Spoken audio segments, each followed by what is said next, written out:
Hello, and welcome to my channel for news about the reports for USA. Please follow and subscribe for more information. Let's begin. This week's episodes of The Bold and the Beautiful were drama-filled, and they centered around several fractured families in the aftermath of Luna's death.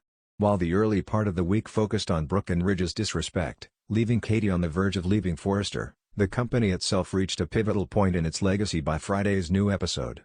Amid all the upheaval, a storyline centered on Ridge forcing his father into retirement, something the founder never saw coming. With John McCook back in the spotlight, he delivered a commanding performance worthy of this week's honors. Despite the entire week leading up to an official forced retirement by Ridge, Thorsten K., and the rest of the family, McCook's performance pushed Eric to the center of the soap. Eric ultimately rejecting the notion that he was too old to be at Forrester was the emotional heartbeat that made the week must-see television. It was nice to see Eric remind everyone of his status as the founder of Forrester Creations, and McCook ensured the audience felt every ounce of history from the last several decades.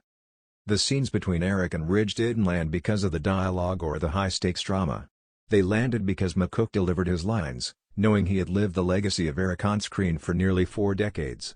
The only reason the tension between Ridge and Eric matters again is because of the emotional delivery from the latter's portrayer.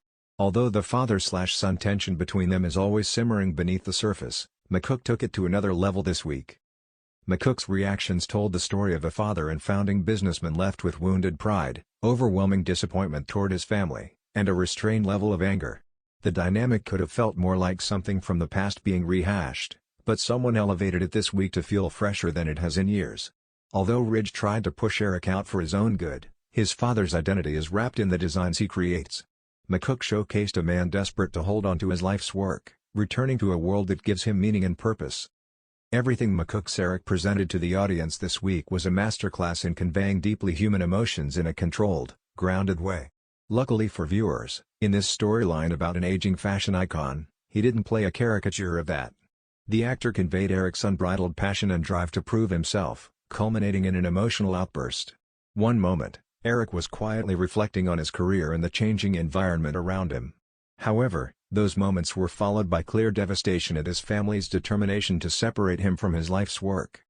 This could have served as a transitional week with nothing happening to give some breathing room after months of endless Lisa Yamada, torment. However, the show took a gamble on McCook, recognizing him as the daytime veteran he is, and gave him the platform to deliver an award-winning performance. It wasn't stunt acting. It wasn't life-or-death confrontations. Instead, it was something deeply relatable that everyone faces at some point. Eric's family views him as an aging figurehead who needs to walk away, but he sees himself as a master at his craft with a lot left in the tank. McCook knows exactly who Eric Forrester is. He's lived and breathed the character since 1987, and he understands the role inside and out. The character himself may be aging, but the actor remains at the height of his work, and not only is he a veteran of daytime, but he's also a cornerstone. It's unclear how everything will shape out for Eric and whether his family will successfully send him into retirement, but what is clear is that the soap legend is more than capable of churning out stellar, Emmy-worthy examples of his acting prowess.